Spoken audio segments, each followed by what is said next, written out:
देखिए students, last class में अपन 3.2 exercise कर रहे थे और उसके कुछ क्वेश्चंस कर लिए थे, कुछ बच गए थे। क्वेश्चन नंबर 21 की बात करते हैं।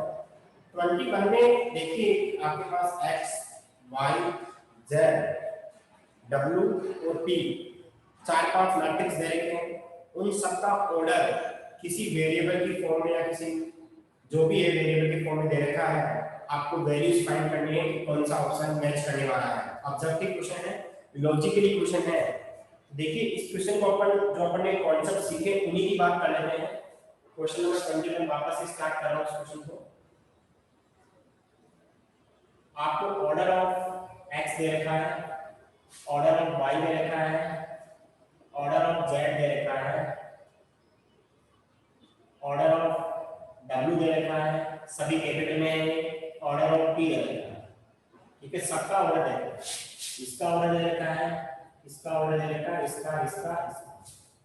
तो यहाँ पे ऑर्डर की बात करें तो पहला है 2 cross n 3 cross k, 2 cross n 3 cross k, 2 cross p, p cross 3,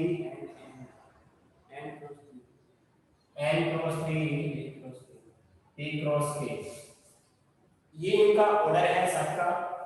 ठीक है, क्वेश्चन नंबर 18 तो बताया नहीं मैंने क्वेश्चन। शीतल जी क्वेश्चन नंबर 18 नहीं बताया है। ठीक है, हाँ। अब देखिए इस क्वेश्चन की बात करते हैं। तो यहाँ पे ऑर्डर ऑफ y ये हो गया। हाँ, तो अपना जो 21 वाला क्वेश्चन है उसमें क्या बोल रहा है वो कि xy plus wz, py plus wz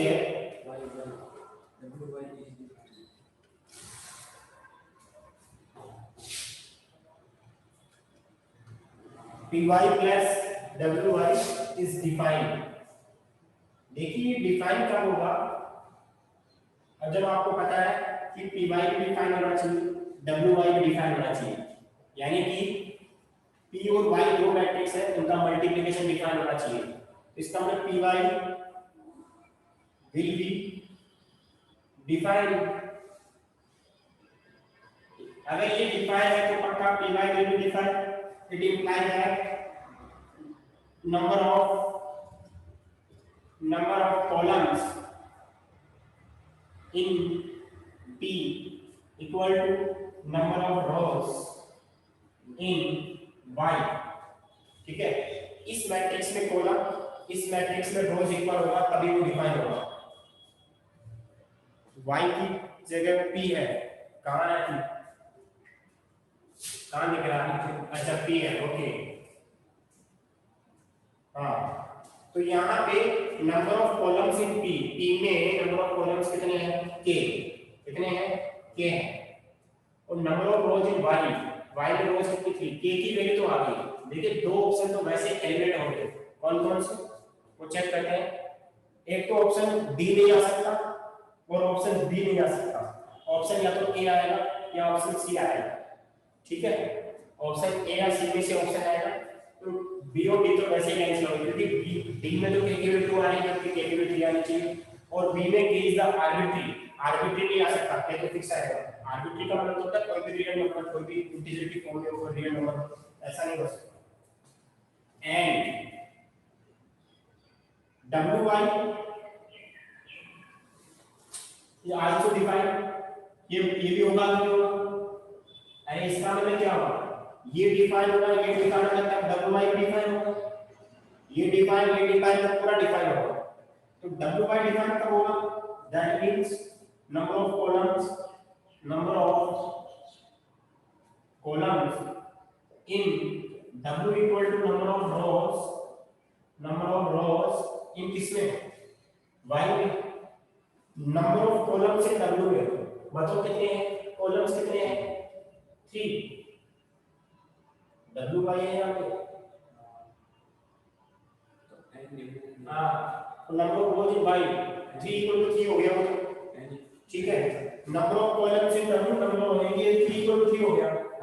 ठीक है, ये बात तो समझ में आ गई। अब एक चीज और है, देखिए अब आपको पता है कि जो पीवाई का ऑर्डर आएगा, पीवाई का ऑर्डर आएगा नाउ। अब देखिए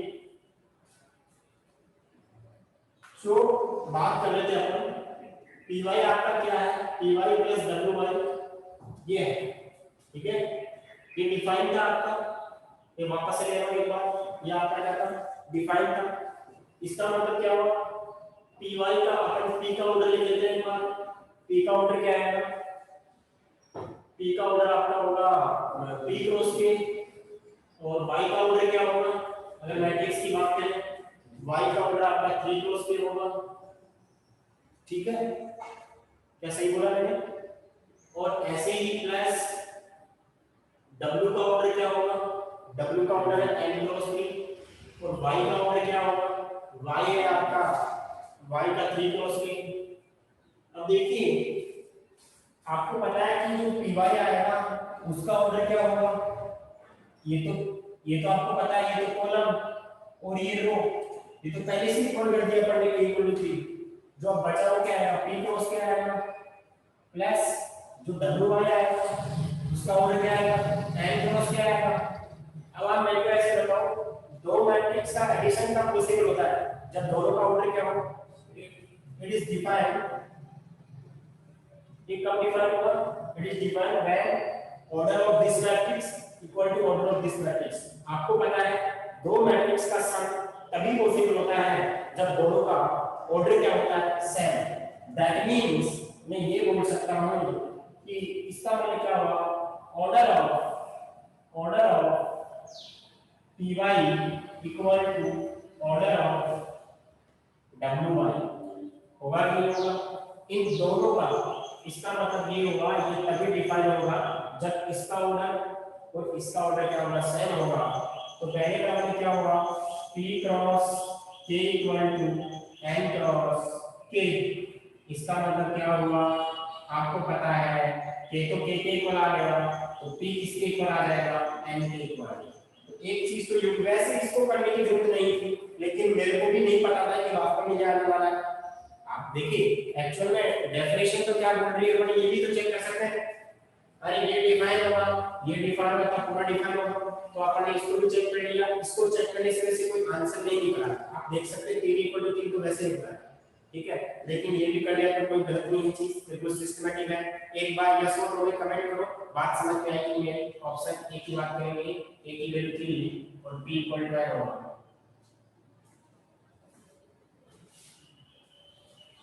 दीपक गजानन मेरा समझ में आए सब चीज, एक एक चीज समझ में आई, वेरी गुड, बहुत बढ़िया। अब देखिए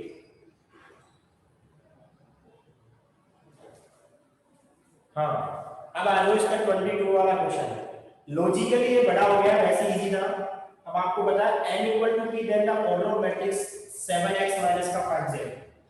इसका जो 22 क्वेश्चन है n इक्वल टू p है, तो आपको क्या चेक करना है, ऑर्डर ऑफ इसका 5x माइनस 7x माइनस का 5z, 7x माइनस का 5z। आप मेरे पास से बताओ, 7 से कोई फर्क नहीं पड़ेगा, ऑर्डर चेंज नहीं होता है, 5 से कोई फर्क नहीं पड़ेगा। अब आपको x का ऑर्डर चेक कर लो, x का ऑर्डर क्या है, 2 क्रॉस n है, ठीक है। 7 और इस x का जो ऑर्डर है वो कितना है, आपको पता है कितना है, हाँ ये आपको कैलकुलेट करना है, ये तो आपको बताना है कि क्या ऑर्डर होगा, ठीक है। मैं यहाँ लिख रहा हूँ, यहाँ पे क्या लिखूंगा मैं, देखिए मैं लिखूंगा 7, x का ऑर्डर लिख देता हूँ, x का ऑर्डर कितना है 2 क्रॉस n है, तो आपको पता है -5। z का ऑर्डर भी लिख देता हूँ, z का ऑर्डर क्या है, z is 2 cross p, 2 cross p। आप समझ गए होंगे, इसका ऑर्डर सेम है, इसका ऑर्डर सेम है, तो सेम है, तो ऑप्शन के हिसाब से हाँ n और p इक्वल भी है, तो p क्रॉस 2 नहीं हो सकता, 2 क्रॉस n आ सकता है, आंसर बी ऑप्शन आएगा। अरे आपको पता है इन दोनों को सोल्व करोगे आप, दो मैट्रिक्स का माइनस माइनस तब पॉसिबल होता है जब दोनों का ऑर्डर क्या हो, सेम। क्या होगा, यहां लिख रहा हूं, it is possible, it is possible when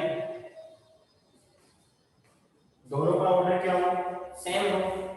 और आपको पता है दोनों को सोल्व करने के बाद, दोनों को सोल्व करने के बाद ऑर्डर भी क्या आने वाला है, अरे दो मैट्रिक्स है 3 क्रॉस 3 का, 3 क्रॉस 3 का, दोनों को ऐड करोगे तो भी 3 क्रॉस 3 आएगा, माइनस करोगे तो भी 3 क्रॉस 3 आएगा। आपको पता है माइनस कर रहे हो तो या तो 2 क्रॉस n बोल दो या 2 क्रॉस 3 बोल दो, क्योंकि 2 क्रॉस n और 2 क्रॉस 3 सेम ही चीज है। देख लो n इक्वल 3 बोल रहा है, अरे यहाँ पे n डाल के 2 क्रॉस n आएगा, तो ऑप्शन के हिसाब से कौन सा आंसर आएगा, बी ऑप्शन। ठीक है, तो मैं यहाँ पे क्या लिख सकता हूँ, p इक्वल 10 लिख सकता हूँ या p लिख दो।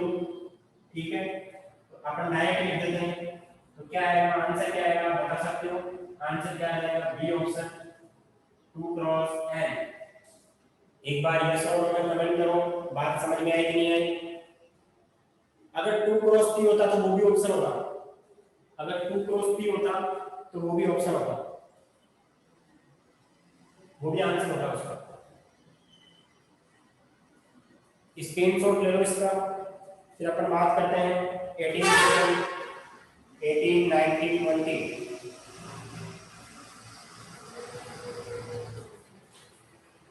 स्क्रीनशॉट लो इसका, डन बोलो।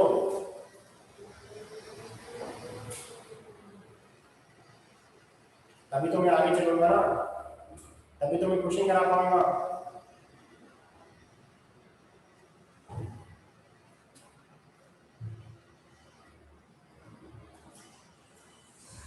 अब एक दो बच्चे बस जवाब देते हैं डन, और तो सब सो रहे हैं।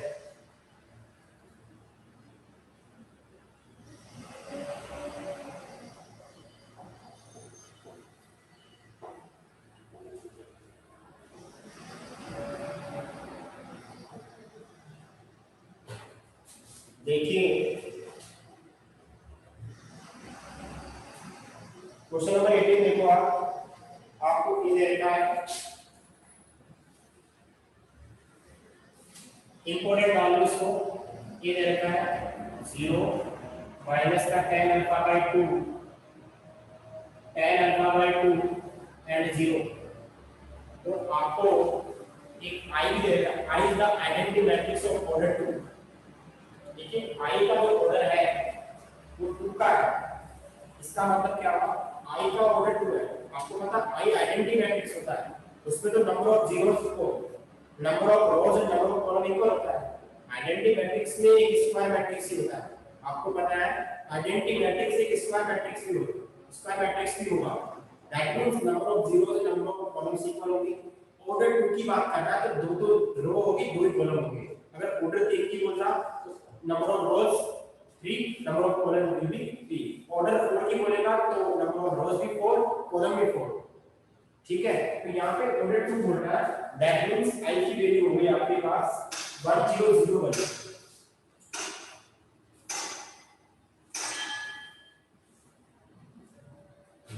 आपका जो i है उसकी वैल्यू होगी आपके पास 1001।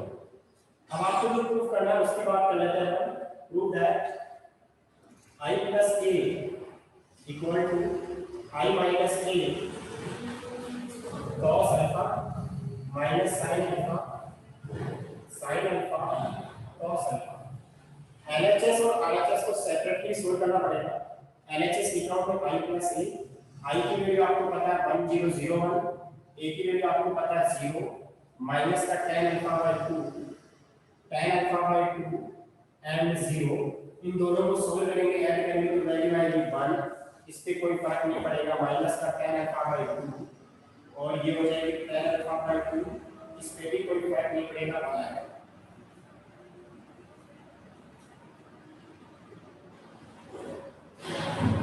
ठीक है, इस पे भी कोई फर्क नहीं पड़ेगा। तो i प्लस a हो गया, हाँ ये आपका LHS हो गया। अब RHS RHS की बात करते हैं अपन। अपना RHS क्या है?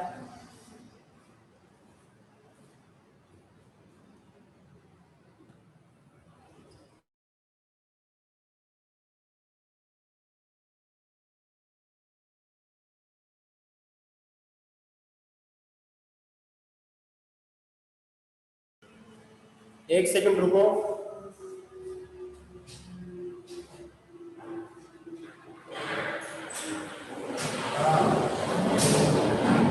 अपना RHS है वो क्या है? I माइनस ए और क्या है? cos alpha minus sin alpha sin alpha cos alpha, ये आपका RHS है। अब I की वैल्यू आपको पता है, A की वैल्यू आपको पता है, I और A दोनों पता है।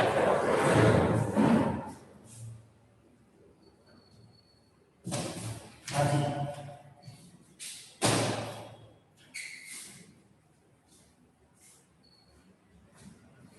देखो I की वैल्यू 1 0 0 1 माइनस A की वैल्यू 0 माइनस का क्या है?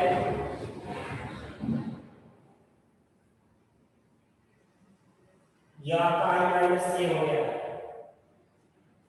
और इसके आगे कुछ नहीं लिखना है, cos alpha minus sin alpha sin alpha cos alpha, ये मैंने वैल्यू लिखी है, ठीक है। क्या रखिए? वैल्यू लिखिए है माइनस का sin अल्फा cos अल्फा, ठीक है। अब देखिएगा इन दोनों को सोल्व करेंगे अपन, तो वैल्यू कितनी आने वाली है? 1 ये प्लस का tan अल्फा बाय 2 हो जाएगा और ये माइनस का tan अल्फा बाय 2 आगे ये हो जाएगा आपका 1।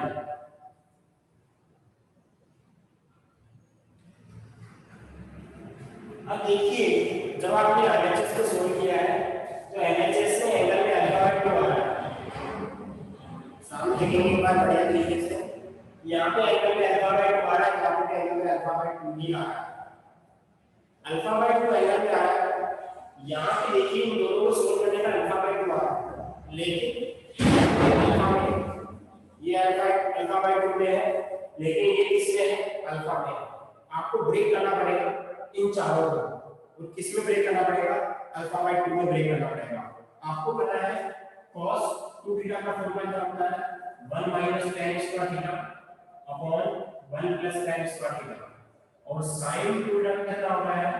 2 tan theta upon 1 plus tan square theta. This is the formula. अगर थीटा होगा यहाँ पे तो यहाँ पे क्या लिखेंगे? थीटा बाय 2,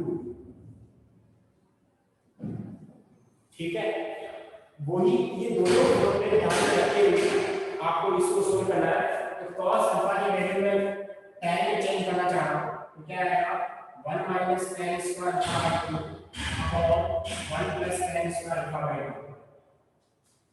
इसकी वैल्यू क्या आएगी? माइनस का 2 tan alpha by 2 upon 1 plus tan square alpha by 2। ऐसे ही 2 tan alpha by 2 upon 1 plus tan square alpha by 2। यहाँ पे क्या होगा? इसकी value 1 minus tan square alpha by 2 upon 1 plus tan square alpha by 2। ये फॉर्मूले हो जाएगा आपके साइन और कॉस के। इतनी बात समझ में आ गई क्या? यस और नो में कमेंट कीजिएगा सब लोग।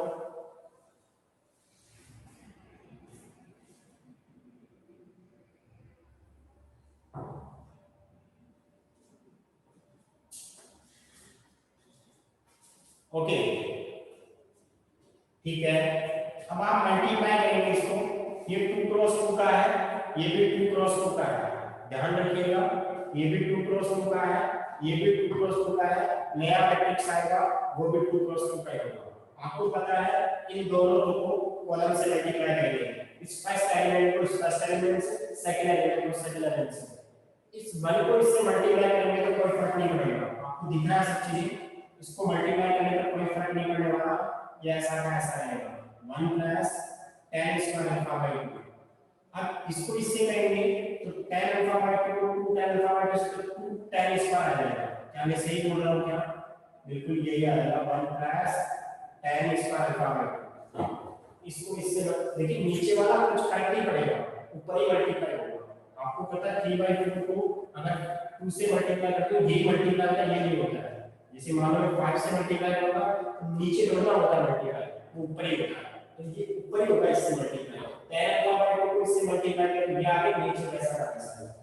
इस रो का इस कॉलम के साथ काम हो गया है, इस रो का इस कॉलम के साथ काम हो गया, नीचे आके देखिएगा ये माइनस tan अल्फा बाय 2 देखो इससे मल्टीप्लाई होगा तो पहले 1 से होगा तो क्या आएगा माइनस का tan अल्फा बाय 2।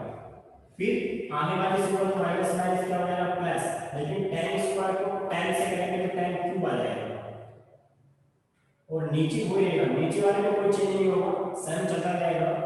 अब देखिए इस 1 से इसको करेंगे this element multiplied by this element or this element multiplied by this element, so we get the value of this 2 tan alpha by 2 upon 1 plus tan square alpha by 2।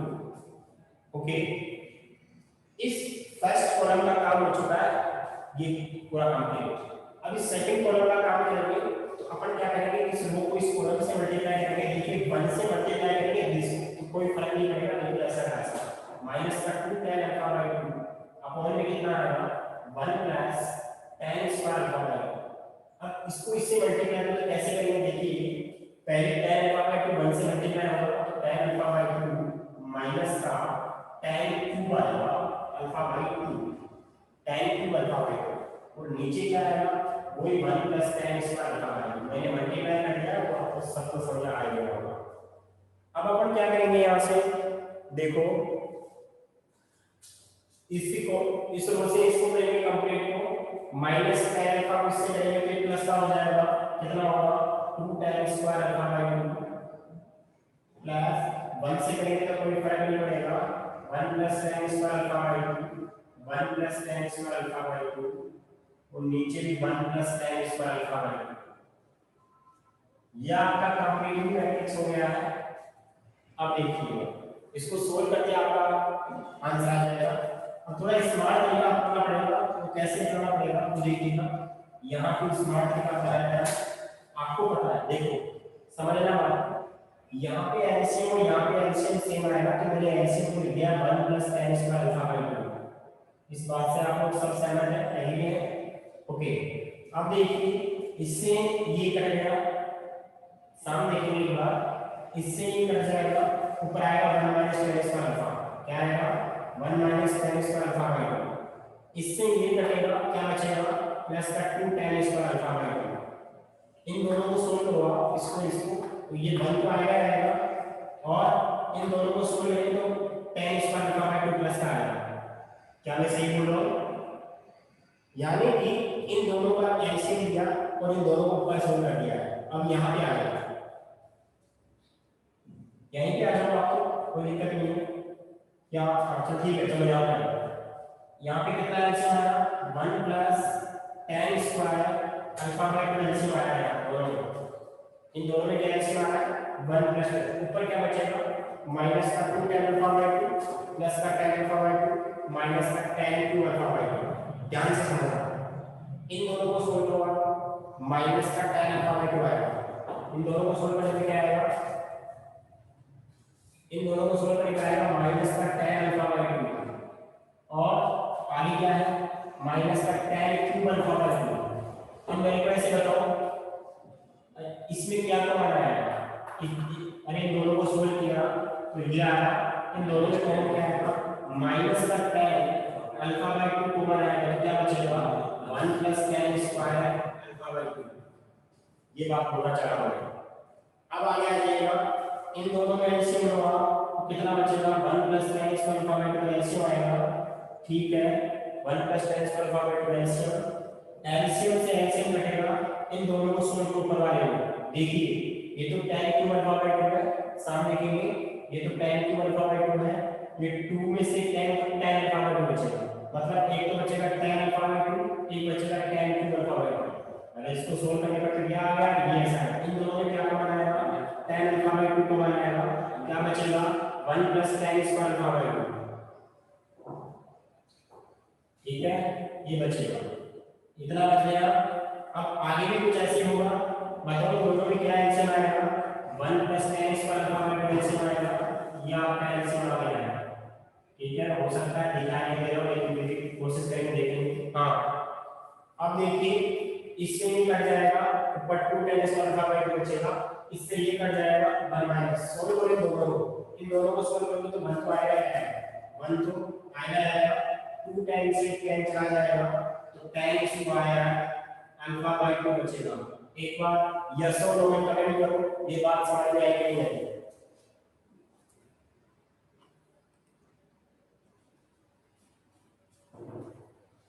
Gajanan yes, Shyam Pratap okay, और बाकी लोगों को समझ में आ गई है। अब देखो इससे ही कट गया है, देखो इससे ही कट गया है, वैल्यू कितनी आई 1, इससे ही कट गया पूरा, क्या बचा माइनस का टेन अल्फा बाई 2,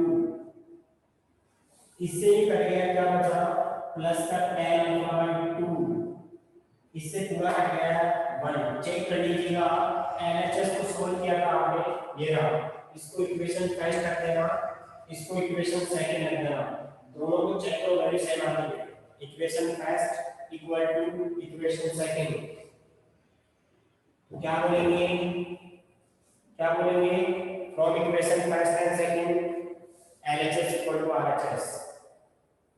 स्क्रीनशॉट ले लो इसका और एक क्वेश्चन कंप्लीट हो गया है।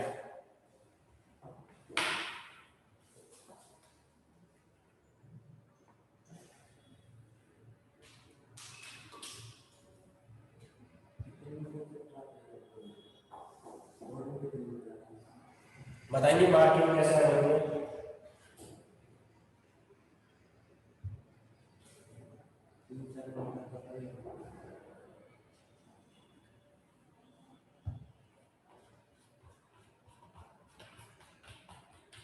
ओके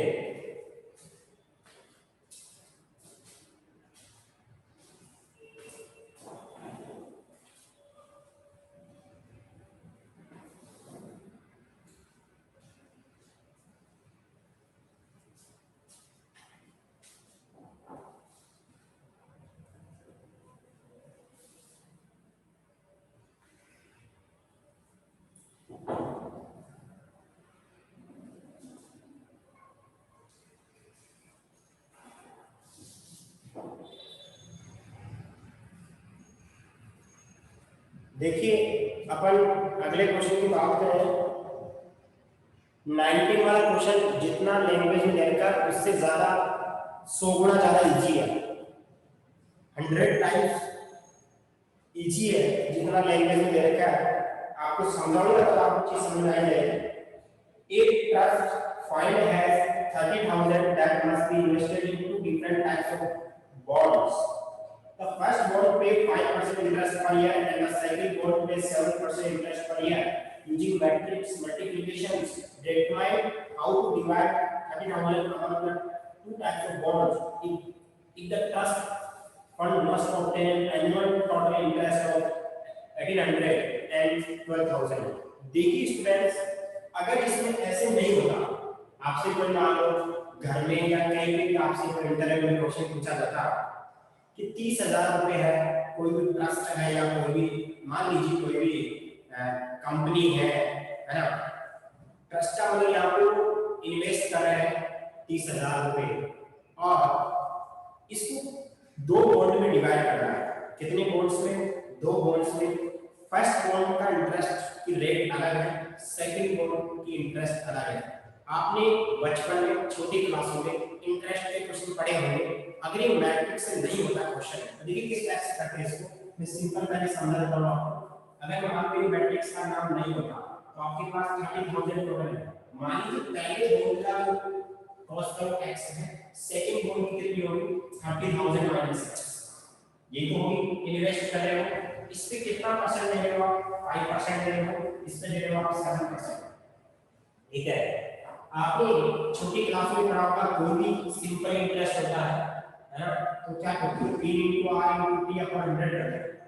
तो देखिए आपकी जो P है बॉन्ड है वो कितना यहाँ पे x का है, आपकी रेट कितना है 5 है, टाइम एक साथ का एरिया की बात करा तो अपन 100 होगा तो x into 5 into 1/100 प्लस यहाँ पे कितना होगा P की वैल्यू कितनी है 30,000 माइनस का x 30,000 माइनस का x into वही r की वैल्यू 7 P का 1 टाइम हो गया 100 और आपको पता है ये भी इंटरेस्ट है ये भी इंटरेस्ट है तो दो कंडीशन है टोटल इंटरेस्ट कितना आएगा टोटल इंटरेस्ट आएगा कितना 1800 रुपए अरे सोल्व करोगे तो 1800 आएगा पहले पहले क्वेश्चन की बात कर रहा हूं तो इसका इंटरेस्ट और इसका इंटरेस्ट कितना 1800 लेकिन आपको ऐसे नहीं बोला है हमें थोड़ा सा इसको स्मार्ट तरीके से सोल्व करना है उस तरीके से स्मार्ट तरीके से वो कैसे करते हैं x 5 बाय 100 को लिखूंगा मैं 0.05 क्या लिख सकता हूं और इसको लिख रहा हूं 30,000 माइनस x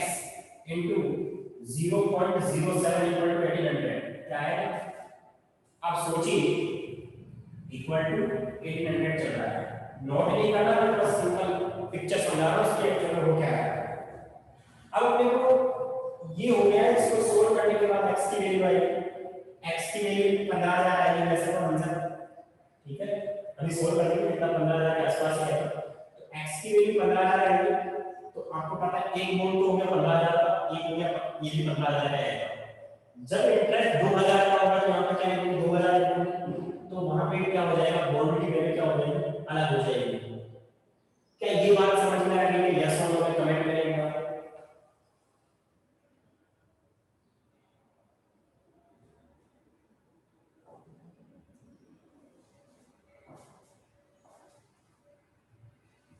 सोचना पड़ता है कि कमेंट करूं कि नहीं करूं सर आंसर में कर देंगे नो सर अच्छा एक को समझ में नहीं आ रहा और बाकी लोगों को समझ में नहीं आया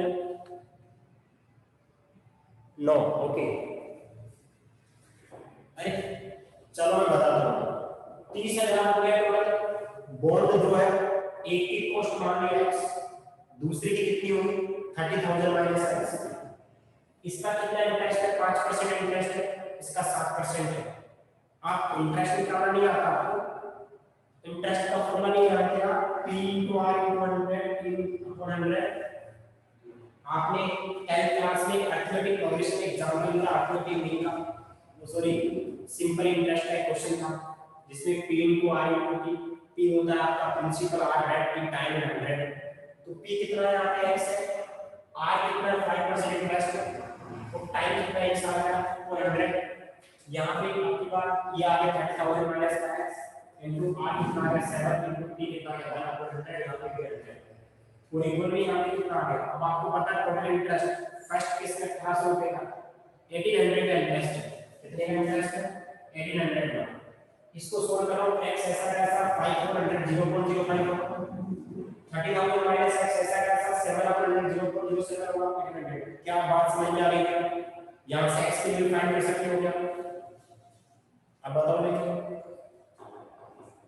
अगर ये समझ में नहीं आया तो आपको मैट्रिक्स मेथड से नहीं आएगा 100% नंदिनी यस और बाकी लोग समझ में आ गया ओके और अभिजीत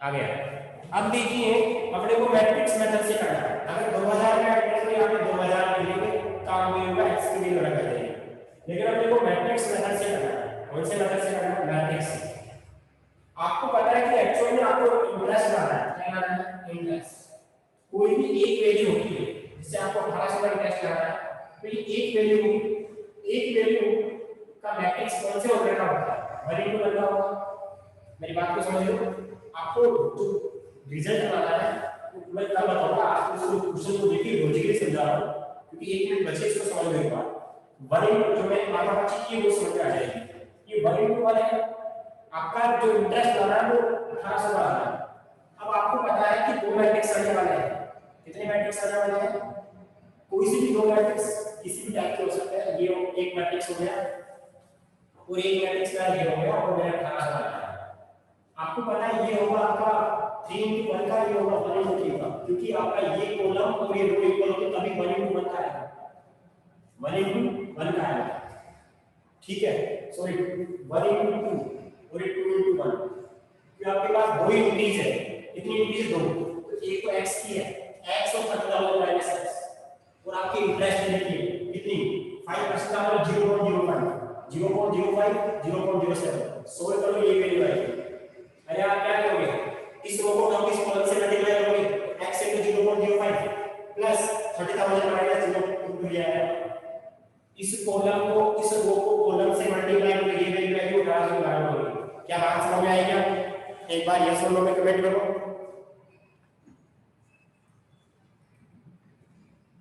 कल बताएंगे इस क्वेश्चन को, समझ में आया था आपको?